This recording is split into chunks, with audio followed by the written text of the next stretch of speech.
Hello guys, ఈరోజు మనం మంచిర్యాల జిల్లాలో ఉన్నాము. మంచిర్యాల జిల్లాలో భాగంగా గాంధీ పార్కుని షూట్ చేయడం జరుగుతుంది. సో షూట్లో భాగంగా గాంధీ పార్కులో ఏమేమి ఉన్నాయో ప్రతిదీ చూపించడం జరుగుతుంది.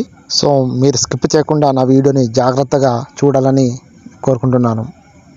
జై గాంధీ. ఇప్పుడైతే మనం గాంధీ పార్క్ లోపలికి వెళ్తున్నామండి. సో ఇది వచ్చేసి మనకు మంచిర్యాల జిల్లాలో ఉంది. ఇది ఎక్కడంటే మంచిర్యాల జిల్లాలో మనకు గవర్నమెంట్ లైబ్రరీ ఉంటుంది. దీన్ని అంబేద్కర్ స్టడీ సర్కిల్ అని కూడా అంటారు. సో ఈ లైబ్రరీ పక్కనే ఇది గాంధీ పార్క్ ఉంటుందండి. సో మన స్టూడెంట్స్ ఏంటంటే మనకు ఫోన్ మాట్లాడుకోవడానికైనా అవకాశం ఉంటుంది ఇందులో. అండ్ చదువుకొని కొంచెం ఇక్కడ రిలాక్స్ కావడానికి చాలా యూజ్గా ఉంటుంది. సో స్టూడెంట్స్ అయితే మంచిగా వాడుకుంటారండి దీన్ని. సో అలాగే పెద్దలకు కూడా ఇది చాలా ఉపయోగపడుతుందండి. ఎవరన్నా నీడకు ఇక్కడ ఉండొచ్చు, మంచిగా ఉంది కాబట్టి ప్లేసు. ఇక్కడ చూడండి, ఇక్కడ లయన్ క్యాపిటల్ కూడా ఉంది. దీని చుట్టూ లైట్ సెట్టింగ్ ఉంది. నైట్ అయితే చాలా మంచిగా కనబడుతుంది. ఇంకా మనం ముందుకు వెళ్ళినట్టయితే ఇక్కడ గాంధీజీ విగ్రహం కనబడుతుందండి. సో ఇక్కడ గాంధీ పార్క్ అని పేరు పెట్టడానికి గల కారణం ఈ గాంధీ స్టాచ్యూనే. సో ఇది చాలా బాగుందండి. ఇది మొత్తం కూడా బంగారంతో తయారు చేశారు. మీకు కూడా ఒకసారి కొంచెం టైము ఉన్నట్లయితే ఒకసారి వచ్చి విజిట్ చేయండి. సో ఈ బంగారం అనేది పార్కులో పెట్టినప్పటికి కూడా, బంగారం స్టాచ్యూ పెట్టినప్పటికి కూడా దీన్ని ఎవరు కూడా దొంగతనం చేయడానికి సాహసించరు.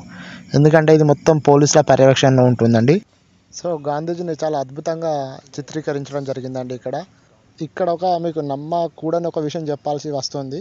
సో అదేంటంటే ఇక్కడ అర్ధరాత్రి గాంధీజీ డ్యాన్స్ చేస్తాడంటారు. కానీ ఇది ఎంతవరకు నిజమో నాకైతే తెలియదు. ఇక్కడైతే ఒక జెండా ఉంది. ఈ జెండాను చూడగానే నాకు వెంటనే జనగణమన సాంగ్ గుర్తుకొచ్చింది. మీకైతే ఏం సాంగ్ గుర్తుకొస్తుందో మీరు కామెంట్లో పెట్టండి.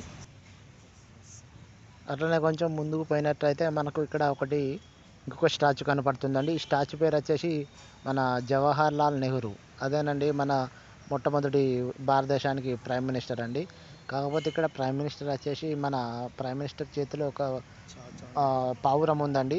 అది పావురం కూడా గోల్డ్తో తయారు చేశారు. సో ఇది చాలా అద్భుతంగా ఇక్కడ చిత్రీకరించడం జరిగింది. సో చాలా బాగుంది. మీరు కూడా ఒకసారి విజిట్ చేయండి వీలైతే. ఇంకా మనం ఈ పార్కు గురించి మాట్లాడాలనుకుంటే ఈ పార్కులో వచ్చేసి గ్రీనరీ చాలా బాగుందండి. డిఫరెంట్ టైప్స్ ఆఫ్ చెట్లు కూడా ఉన్నాయి. సో నాకైతే చాలా మంచిగా అనిపించిందండి. సో ఇక్కడ మనకు చిన్నపిల్లలు ఆడుకోవడానికి కొన్ని ఐటమ్స్ కూడా ఉన్నాయండి. సో చిన్నపిల్లలు కూడా దగ్గర ఉన్నోళ్ళు చాలామంది వచ్చి ఆడుకుంటారు. సో నాకైతే చాలా అద్భుతంగా అనిపించిందండి. సో మీరు కనుక మీకు టైం ఉంటే ఒకసారి మీరు కూడా విజిట్ చేసి మీ అనుభవం కూడా ఎలా ఉందో చెప్పాలని నేను కోరుకుంటున్నాను. ఓకే, జై హింద్, జై రాజ్ కుమార్, బాయ్ బాయ్. ఆఖరిలో ఒక డైలాగ్ చెప్పాలని ఉందండి.